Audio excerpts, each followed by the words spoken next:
Do you like stories about Russian mobsters, cartel bosses, MS-13, billionaire arms traffickers, street kingpins, and global mafias? Have I got a podcast for you, the Underworld Podcast. Every week, two journalists who have reported on this stuff on the ground all over the world bring you a new story of international organized crime, past, present, and future. Watch now on Spotify, the Underworld Podcast. I just normally do straight stand-up, but this is a bit different. What do you get when a true crime producer walks into a comedy club? Answer, a new podcast called Wisecrack, where a comedian finds himself at the center of a chilling true crime story. Does anyone know what show they've come to see? It's a story. It's about the scariest night of my life. This is Wisecrack, available now. Listen for free on Spotify or wherever you get your podcasts. Due to the graphic nature of this killer's crimes, listener discretion is advised.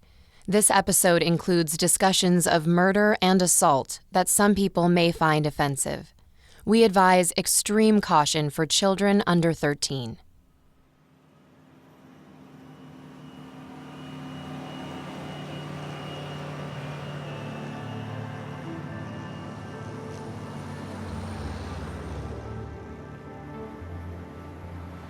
From late 1989 to the end of 1990, 7 men disappeared from the Florida highways. 6 of the 7 men's bodies were found not far from their abandoned cars.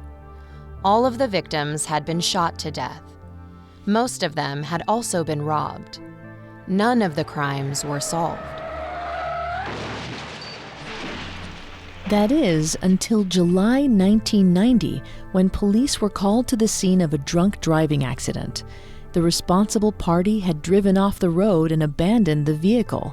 Upon further investigation, police discovered the car belonged to Peter Sims, a resident of Jupiter, Florida, who went missing a month prior. After running the fingerprints found in the car through their database and carefully cross-referencing witness descriptions, police realized the driver was a previous offender, named Aileen Wuornos. What the police did not yet realize was that the woman they believed was responsible for the car theft, the woman they discovered because of her previous DUIs, prior arrests, and outstanding warrants, was also the woman history would remember as America's first female serial killer.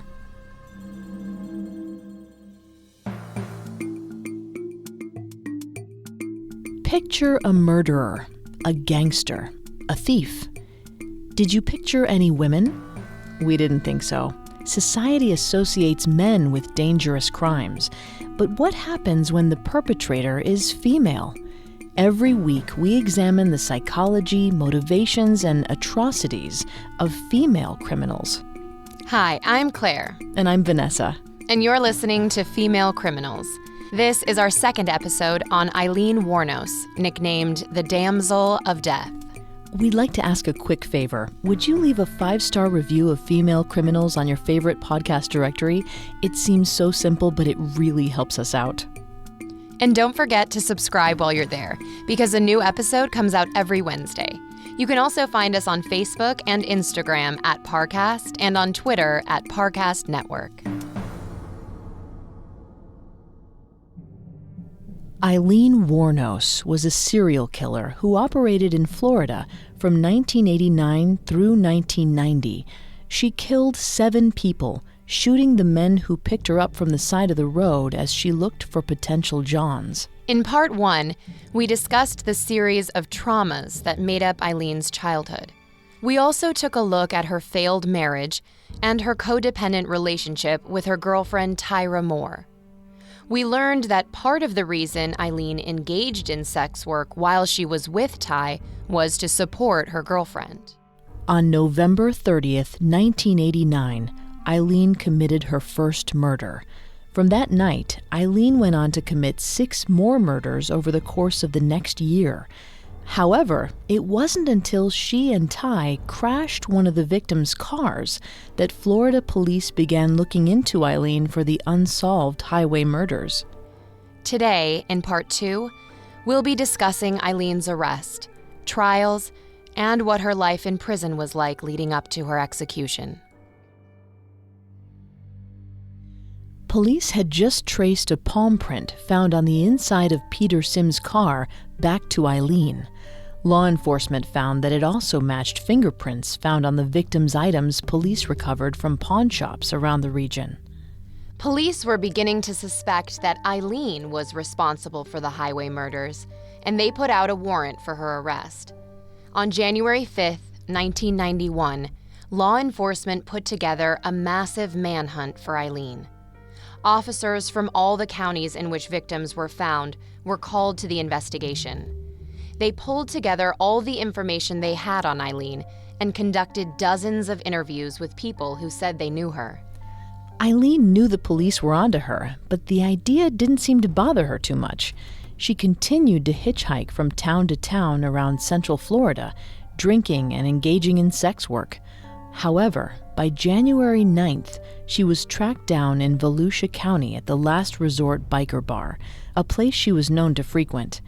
The arresting officers told Aileen that she was being taken in on several outstanding warrants.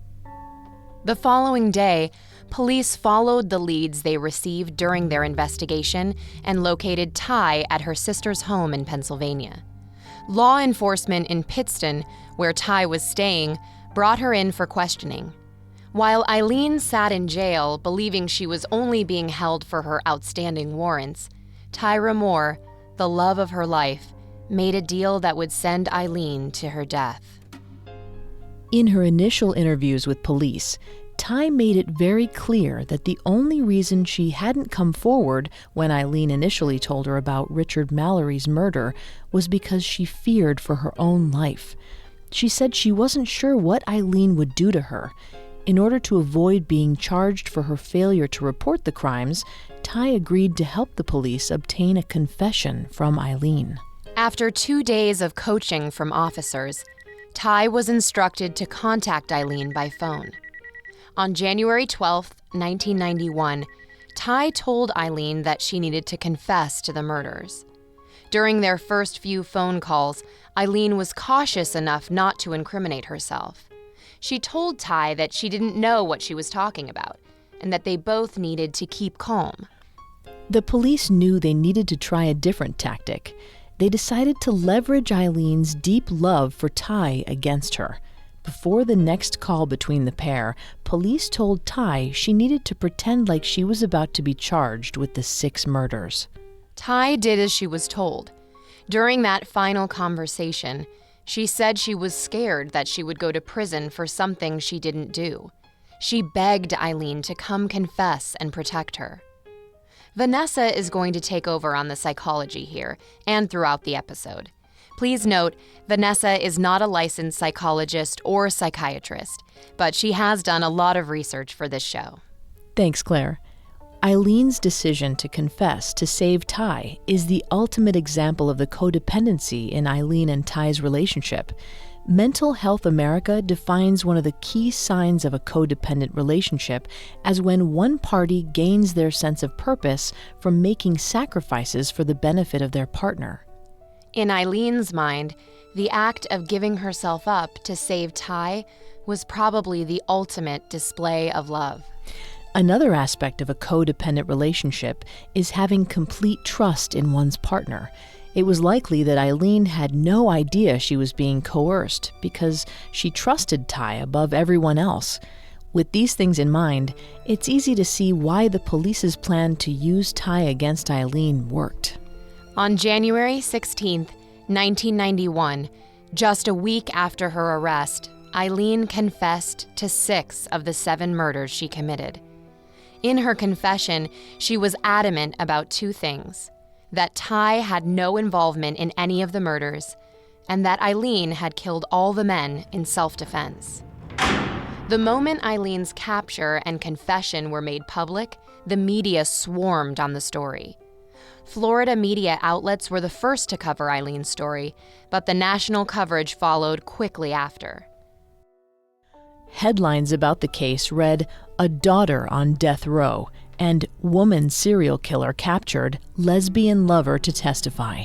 People were fascinated with the idea that a woman was capable of such a vicious series of crimes. Until Aileen, the most famous and frequently studied serial killers were men. Though the press expected another Ted Bundy or Jeffrey Dahmer, they were introduced to wide-eyed, 5'4" Aileen. She was neither as eerily charming as Bundy, nor as menacing as Richard Ramirez. Yet Aileen and her crimes captivated the nation. Nina Burleigh, the woman who penned the book Fatal Gift of Beauty, The Trials of Amanda Knox, believes that people show more interest in female murderers because it goes beyond the ordinary. When police announce that they're on the hunt for a new serial killer, most people expect the perpetrator to be a man. Men are typically viewed as more violent and are more likely to become repeat offenders. Therefore, when it is discovered that a woman committed the crimes, people take more notice. And Aileen had never received this much attention in her life. She relished it, but it was about to turn sour in a way she didn't expect. We'll return to our story in just a moment. And now, back to female criminals.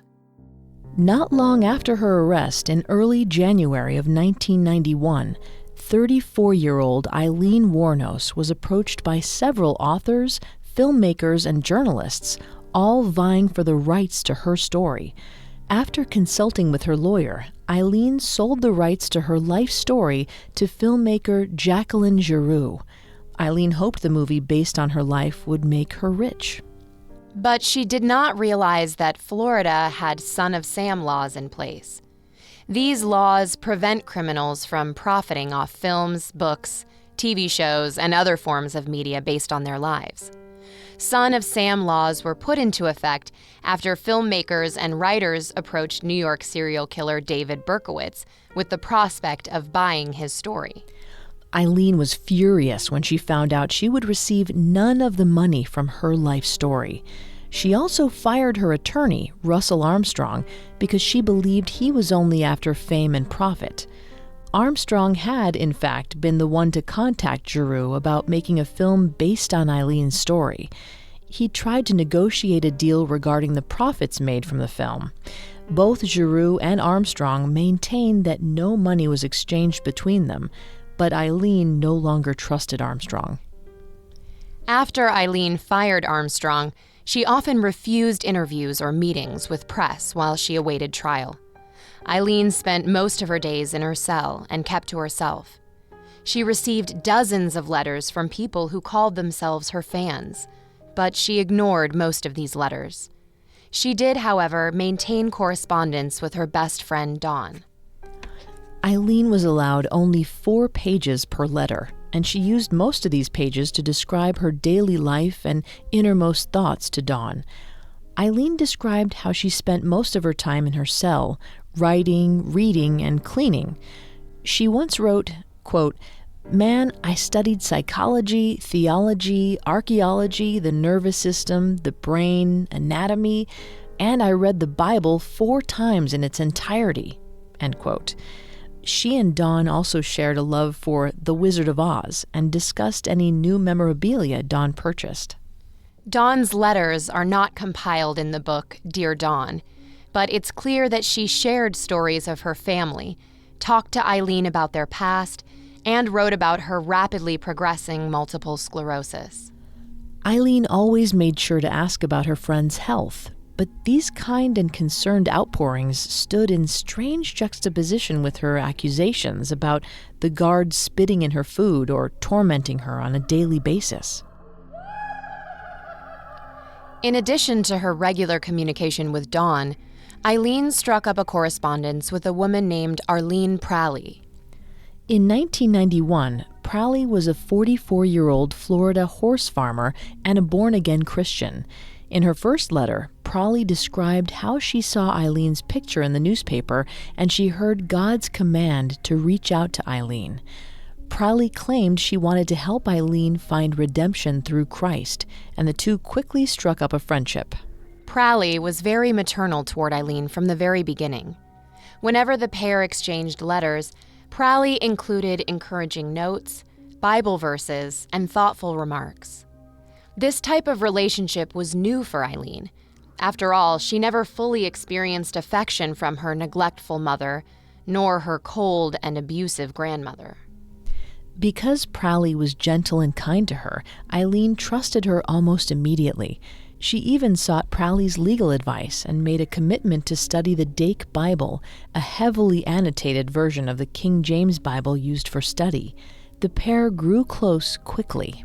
And on November 2nd, 1991, Prowley, who was only 9 years older than Aileen and had only known her for a few months, legally adopted Aileen as her daughter.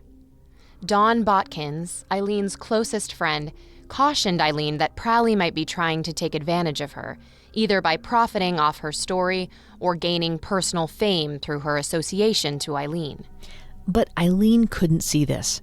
Aileen told Dawn that she knew she was easily taken advantage of. She said, quote, "I love to give love. I know I've hurt myself being this way, but the pain doesn't feel so bad when you know you're struggling to give love," end quote. Aileen likely felt extremely alone in the world. After all, Ty was part of the reason she was in prison. Her family made no effort to comfort her, and her closest friend Dawn only communicated to her through letters. The idea of having a mother, even if it was just a title, was something Aileen could not pass up. She did not hesitate to sign the adoption paperwork.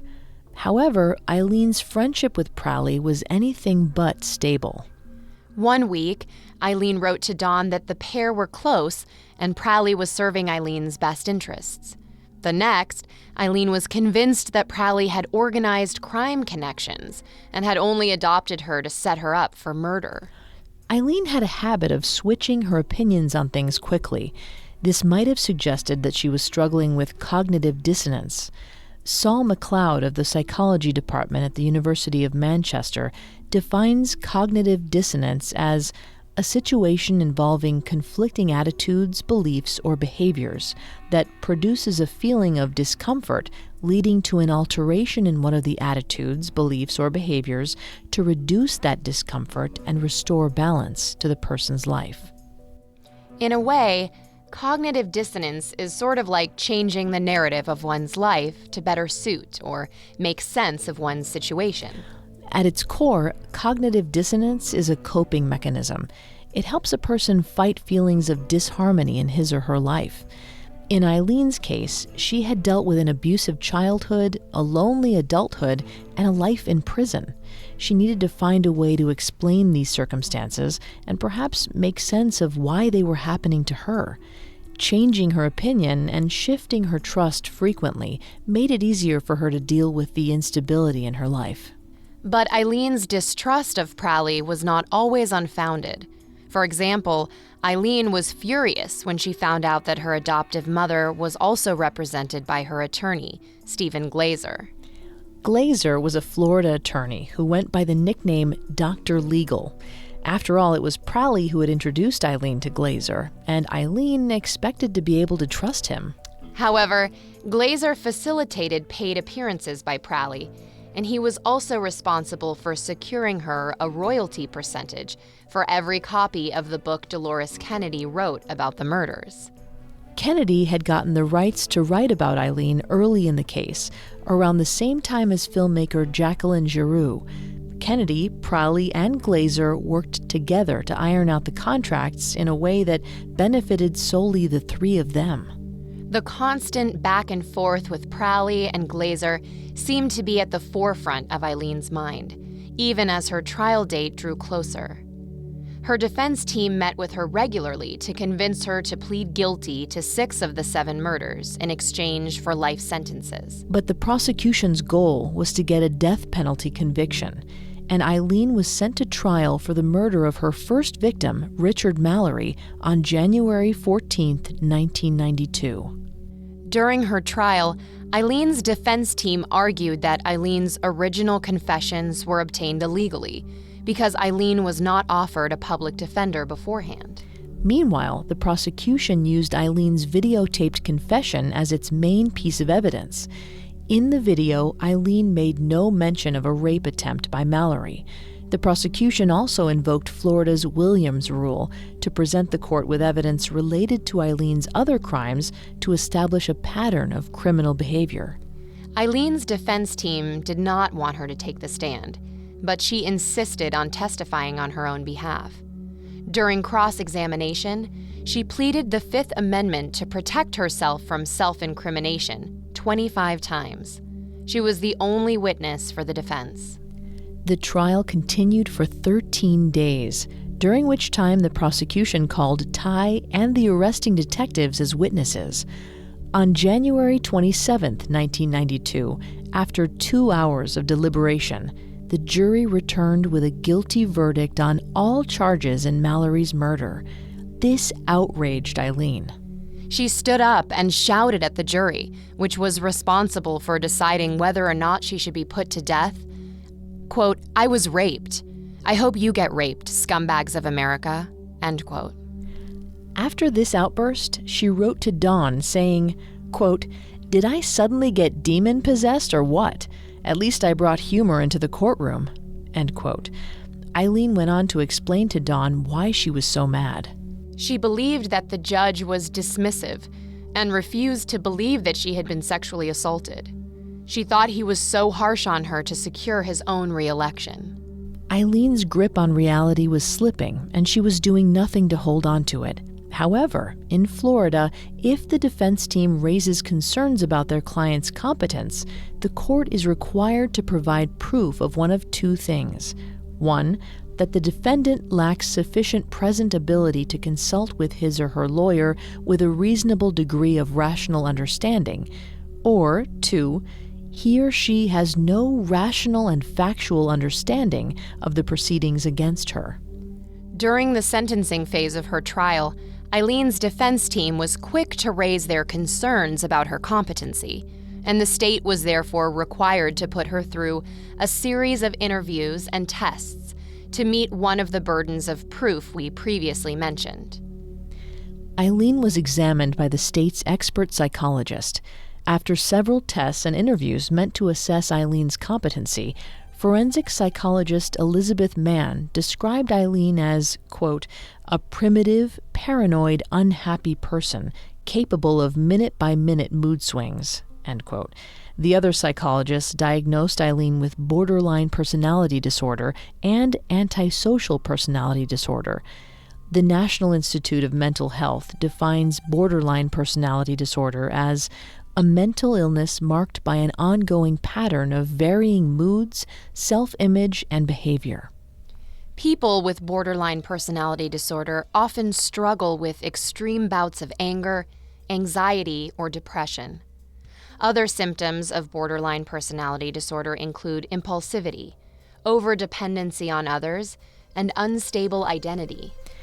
We defined antisocial personality disorder in Part 1 when we discussed Aileen's behavior as a teenager, but as a refresher, the Mayo Clinic's website states that it is, quote, "a mental condition in which a person consistently shows no regard for right and wrong and ignores the rights and feelings of others," end quote. Chronic lying, callous disrespect for others, disregard for right and wrong behavior are several examples of behaviors common in people with this disorder. The state psychologist testified that Aileen likely struggled with mental disturbances or impaired mental capacity at the time she committed the murder. However, he also stated that Aileen's mental instability was not severe enough to remove her from guilt, as she was able to consult with her attorneys with no problem. On January 31st, 1992, all 12 of the jurors recommended the death penalty. The judge took their recommendation into consideration and sentenced Aileen to death. Even after she was sent to death row at the Broward Correction Institution in Florida, Aileen maintained that she killed Mallory in self-defense after he tried to rape her. After her sentencing, her defense team discovered that Mallory had a history of violence towards women and had done a stint in a mental health facility for violent sex offenders. They hoped for a retrial based on the new evidence against Mallory. 2 months to the day after her sentencing, Aileen pleaded no contest in the charges against her in the murder cases of Charles Dick Humphreys, Troy Burris, and David Spears. This was partially at the suggestion of Pralley, who told Aileen that if she wanted to get right with God, she needed to own up to her crimes. Following Pralley's advice, Aileen told the court, quote, "I wanted to confess to you that Richard Mallory did violently rape me, as I've told you, but these others did not. They only began to start to," end quote. Aileen was given 3 more death sentences for the Humphreys, Burris, and Spears murders on May 15, 1992. After this sentencing, Aileen received a visit from her family. In a letter to Dawn, Aileen described her stepsister's reaction to Eileen's convictions. During the visit, Lori told Aileen, quote, "When you get the chair, I just wish I could pull the switch," end quote. Eileen's adoptive brother and sister both testified on behalf of the prosecution during her trial, stating that they never saw Aileen abused in their childhood. They treated Aileen like she was an embarrassment and refused to show sympathy for her. Aileen seemed to lose some of her fight after the visit with her sister and after receiving the additional 3 death sentences.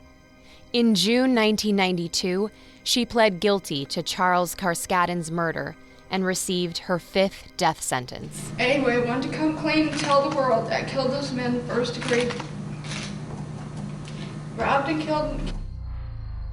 The following February, Aileen pled guilty to Walter Gino Antonio's murder. She received her final death sentence. Because each murder was tried separately, Aileen received a separate sentence for each one, resulting in 6 total death penalties. We'll return to our story in just a moment from the Parcast Network. And now let's continue our story. By February of 1993, 36-year-old Aileen Wuornos had 6 separate death penalties under her belt. The only bright side was that the state of Florida was unable to bring charges against Aileen in the case of Peter Sims, because Sims' body was never located. This was a small victory in Eileen's mind, and she regained some of her fighting spirit. Despite facing 6 other death sentences, she went back and forth on her guilt. Sometimes she referred to herself as a hero. When she was asked why she thought of herself this way, she replied, quote, "Because women aren't supposed to pose such power and authority over themselves against an assailant. We're supposed to be abused, used, raped, and beaten, and then call the cops afterward. Actually, I should be given a medal for the murders," end quote. Other times, she admitted a deep guilt for her crimes. In a regretful letter to Dawn, she wrote, quote, "I became possessed in the force of heavy beer drinking and bad experiences recalled while under the curses of alcoholism. All so sad but true. The real Aileen never killed anyone," end quote. It was likely that Eileen's back-and-forth behavior went beyond her personality disorders at this point. One explanation for her erratic behavior was depression. It would not have been out of the question for Aileen to be depressed. After all, she was faced with her own execution. Her family had turned on her yet again, and her relationship with Pralley was touch and go. Ty had only written once to explain her involvement in the movies being made about Aileen. Once again, the people Aileen loved and trusted the most left her to fend for herself. And it finally got to her.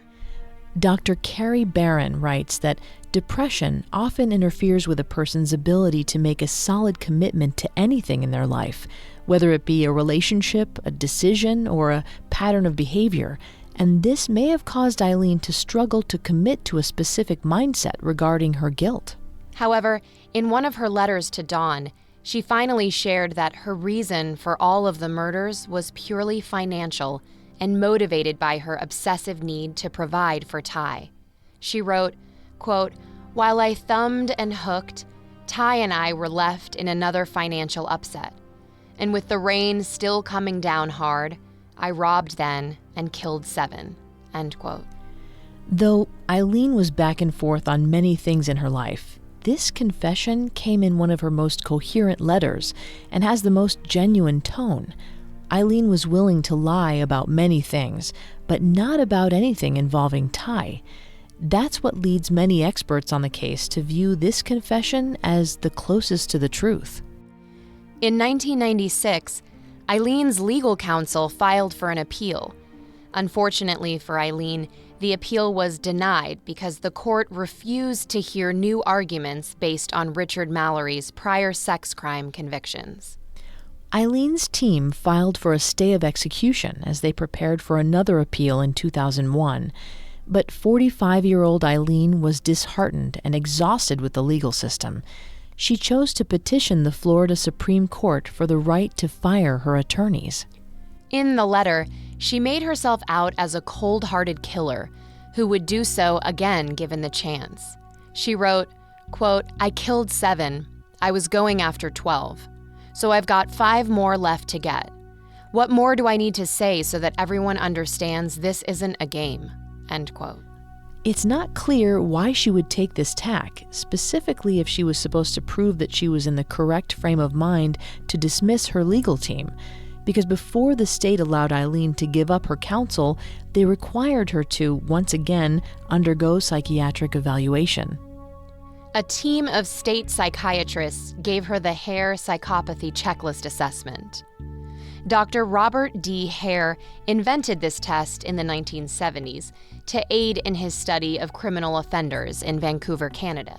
The psychopathy checklist is a diagnostic tool used to detect a person's psychopath or antisocial tendencies. Participants are asked to complete a 20-question personality inventory. Each question has a score of 2 points, making 40 the highest possible score. People who score 25 or above are likely to receive a psychopathy diagnosis. Upon completion, Eileen's score was a 32 out of 40. Aileen retorted by saying that she was completely sane and knew what she was doing by firing her legal team. She wrote, quote, "I'm so sick of hearing this she's crazy stuff. I've been evaluated so many times. I'm competent, sane, and I'm trying to tell the truth. I'm one who seriously hates human life and would kill again." End quote. Then Governor Jeb Bush was running for re-election that year under a pro-capital punishment agenda. And when the psychiatrist declared Aileen competent, he lifted the stay of execution, and all Eileen's right to appeals were terminated. It was then that Aileen allowed herself to slip away mentally day by day. It will fall to Volusia County Judge Michael Hutchison to decide whether Aileen Wuornos is making a knowing, voluntary, and intelligent decision about dropping her appeals and allowing state officials to execute her. Wuornos says she would kill again if ever released. She told a newspaper recently she did not kill in self-defense, but instead was motivated by hatred of men. She wrote to Dawn, accusing the guards at BCI of spitting and urinating in her food. She described how certain officers were mistreating her. She said some would walk by her cell every day and tell her she should commit suicide and save everyone the trouble.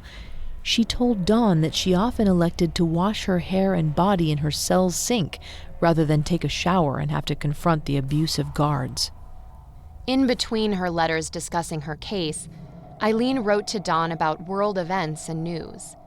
In a letter she wrote on September 15, 2001, just days after 9/11, she explained her belief that the attacks on the World Trade Center and the Pentagon had been inside jobs.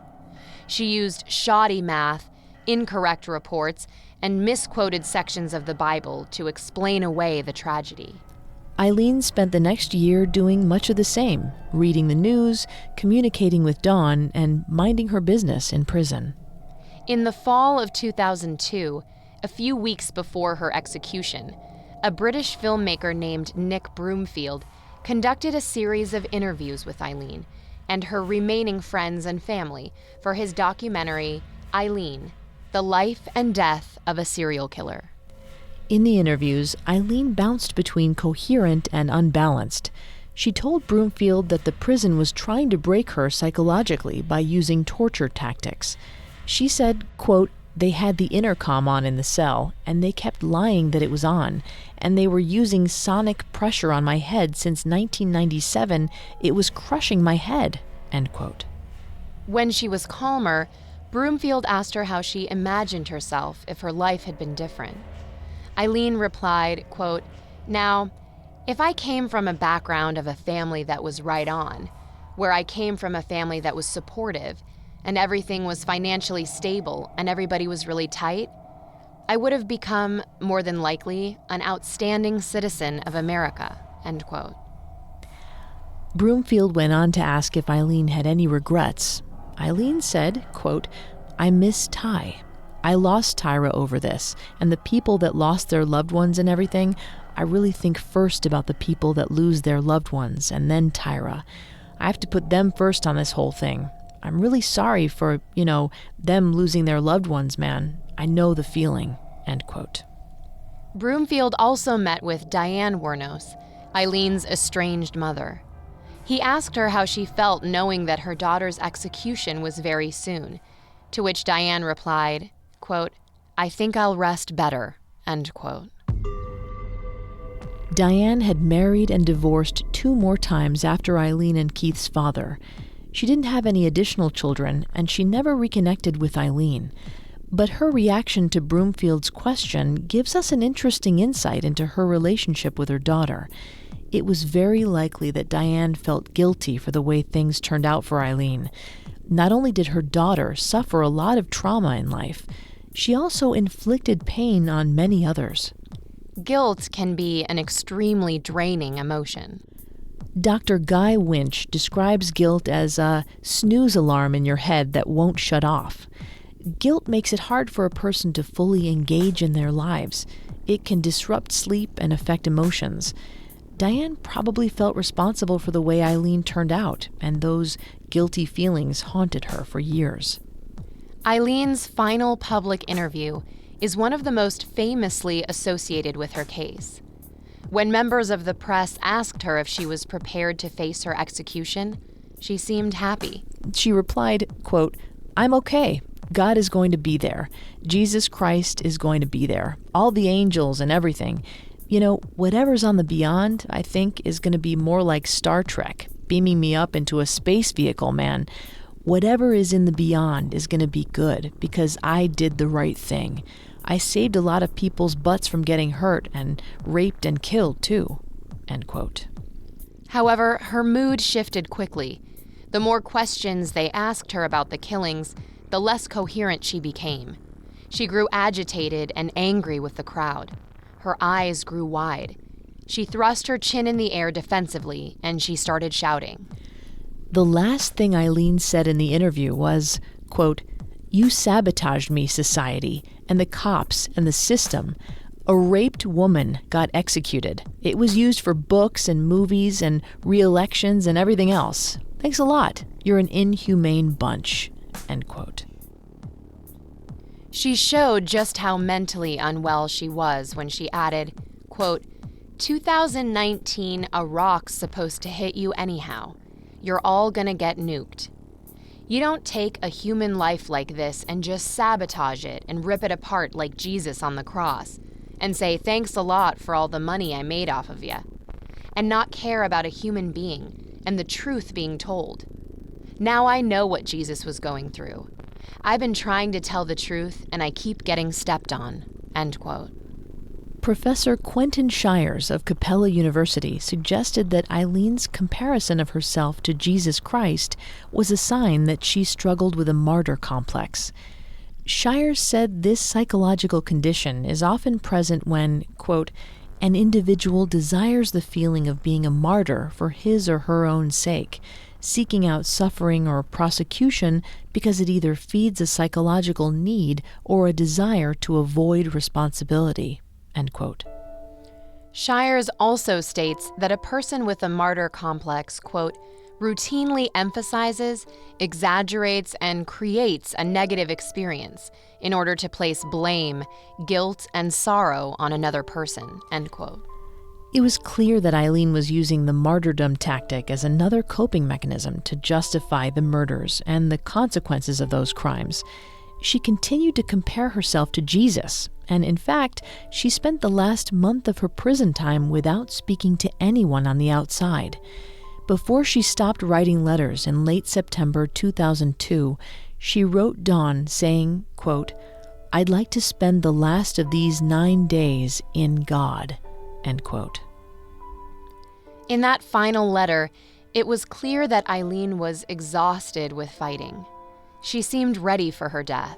She wrote, quote, "I'll miss you, Dawn, but I hate this world. I'd prefer to leave it," end quote. Broomfield later asked Dawn how she found the time to write Aileen every day while dealing with multiple sclerosis and keeping her family in order. Dawn replied, quote, "I didn't find the time. I made the time. I knew I was her only friend," end quote. The night before Aileen's execution, Dawn visited from 9 p.m. to midnight. The pair ate hamburgers and other snacks from the prison commissary. When Dawn left, Aileen returned to her cell but got little sleep. Prison officials say she was restless and agitated. The next morning, on October 9th, 2002, Aileen refused her final meal. She drank only a cup of black coffee before she was taken from her cell to the place of execution. 29 people came to attend the execution. 6 of them were victims' family members, 12 were journalists, and the rest were state and county officials. Terry Griffith, the daughter of victim Charles Humphreys, noted that Aileen seemed surprised that so many people had come to see her death. When asked if she had any last words, Aileen responded, quote, "Yes. I would just like to say I'm sailing with the rock, and I'll be back, like Independence Day, with Jesus. June 6th, like the movie, big mothership and all, I'll be back, end quote. At 9:30, she was strapped to the table, injected with sodium thiopental, pancuronium bromide, and potassium chloride. 17 minutes later, at 9:47 a.m., Aileen was pronounced dead, making her the 10th woman in the U.S. to receive capital punishment since 1976. She was 46 years old. Her demeanor seemed to be fairly calm. When the curtain first opened up, she was, of course, strapped to the gurney, and she lifted her head, looked up, and looked around at the crowd, and she had kind of an amazed look on her face. After that, she just lay down and stared at the ceiling, and then gave her final statement. Before her death, Aileen had asked Dawn to scatter her remains on the beach that she and Ty walked together frequently during their relationship. She called it one of the happiest places. Dawn told Aileen it wouldn't be fair to the families of her Florida victims, and Aileen eventually relented. After Aileen's body was cremated, Dawn took her ashes back to Michigan and held a funeral. She granted Aileen's request to play Natalie Merchant's Carnival at the service. At the end, Dawn and her family scattered Aileen's ashes under a tree on their property. Even after her death, Aileen remained a fascinating figure to the public. In January 2004, just a little over a year after Aileen's execution, director Patty Jenkins released her movie Monster. The film starred Charlize Theron as the on-screen version of Aileen. The role earned Theron a nomination for Best Actress at that year's Academy Awards. Theron won the Oscar on what would have been Aileen's 48th birthday. Lisa Kester and Daphne Gottlieb, the editors for the book Dear Dawn, reached out to Dawn Botkins in 2011 to see if she had anything she wanted to add to their project besides Aileen's letters. Dawn handed them a letter she wrote to Aileen posthumously. It simply read, quote, "Well there, my friend, I know you have reached the other side, the only place you ever wanted to be. Your home up in heaven, and it more than makes up for the suffering you went through here on earth. I miss writing you more than I ever thought I could. You were so funny and thoughtful. You will always be loved and remembered, and a part of our family. I love you, Dawn." Beyond being the inspiration for a number of movies, books, documentaries, and even an opera. Aileen changed the way society thinks about serial killers. Her case forced people to change their perception that only men could be serial killers. There are even some feminist groups who view Aileen as a hero in a macabre sort of way, as she went after men who she claimed had raped her. Still, there is no question that her crimes were terrible. She shot 7 men and left them to die with what appeared to be very little remorse. It seems like the most remorse she may have had about the situation was about the person she could have been had circumstances been different. She may have found fame, but she had lost everyone she ever loved and who she felt ever loved her. And eventually, she lost her life, too.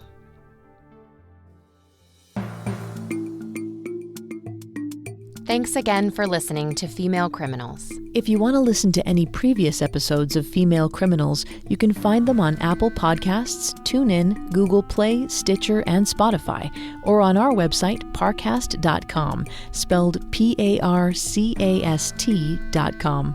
If you like what you hear, please leave a 5-star review or tell us what you think on social media. We're on Facebook and Instagram as @Parcast and Twitter @Parcast Network. It seems simple, but it really helps our show. Thanks for listening. Female Criminals was created by Max Cutler, is a production of Cutler Media, and is part of the Parcast Network. It is produced by Max and Ron Cutler, sound design by Kenny Hobbs, with production assistance by Ron Shapiro and Paul Mahler. Additional production assistance by Carly Madden and Maggie Admire.